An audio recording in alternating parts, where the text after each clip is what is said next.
It's a privilege to introduce Professor Veena Das,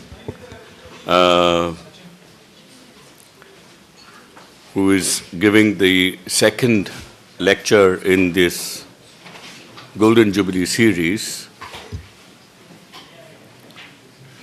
Veena is been a long-standing friend of the center. She has often called the center her intellectual home. She's been a regular visitor of the center. She modestly describes herself as sometimes at least, as a collector of thought and words, which in a sense she is. But she's quite simply one of the most philosophically minded anthropologists of our times. And I've used these words carefully and deliberately because she takes legitimate pride in being an anthropologist.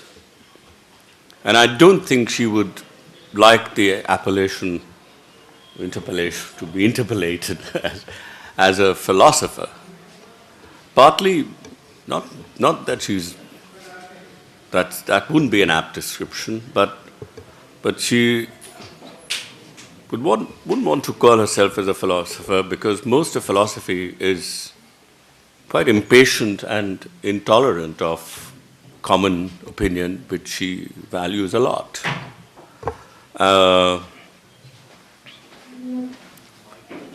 And she's aware that, in a sense, I mean, this is something which I think I take from Thoreau, who's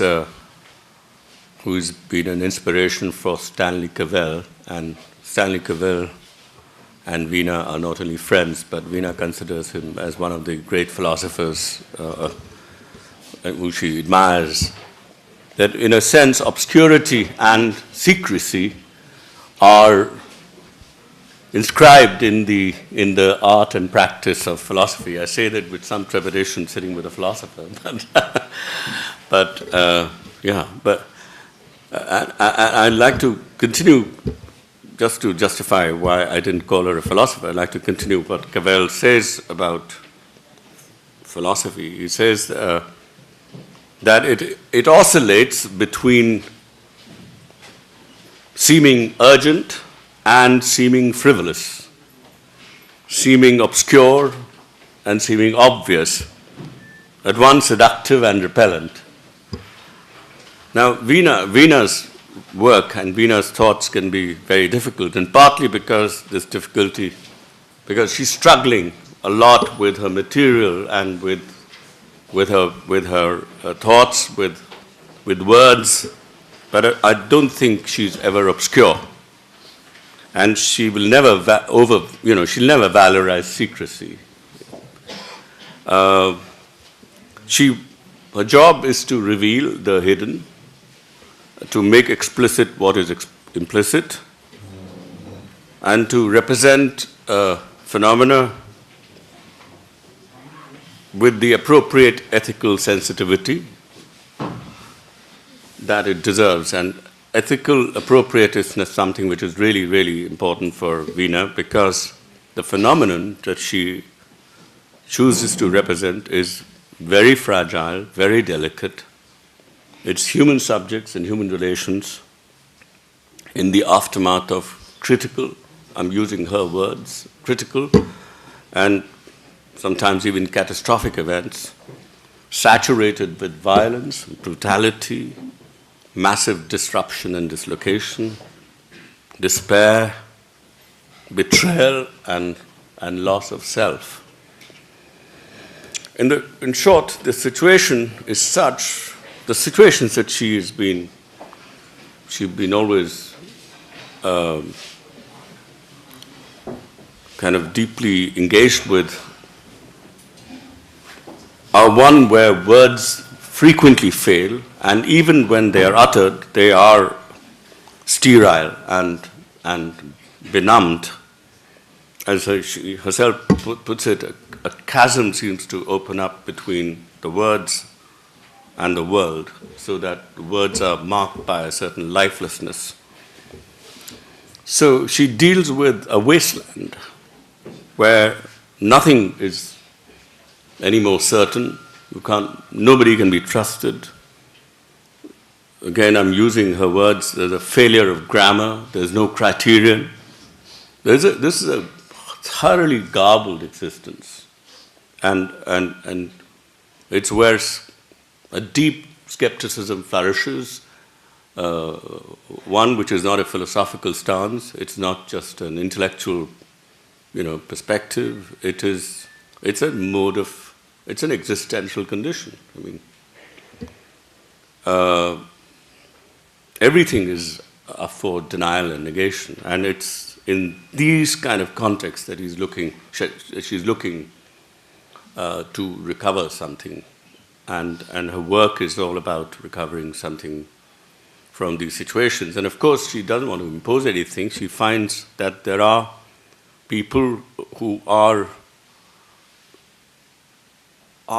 trying to, even though they exist in this kind of condition, that people are trying to do the job of recovering themselves and to restore and repair things on their own. And here, she's able to get that insight. She's often able to get some insights into how they do this by following a philosopher, Wittgenstein's lead, who famously said that what we need to do is to lead words back from the metaphysical to their everyday usage. And what Veena tries to do is to get lives back from not only from this brutality and from this catastrophe, but also get them back from any kind of temptation towards the transcendent, and get them to ascend to the ordinary and the everyday, and that's where she believes that a lot of people, that's how they recover themselves through. That's where they find that's where they find their therapeutic value and so on. And this is something which has made her work absolutely unique in anthropology, and one can say that the kind of respect that she's accorded, the representation of suffering. I mean, again, this is from Veena's writings. I mean, she feels has to be. You need to be proximate. You have to participate to get the voice of these victims and survivors back. But it can be done only, as I said right at the beginning, with ethical sensitivity. But you have to have the right distance. You have to have the right tone. You have to have the right pitch.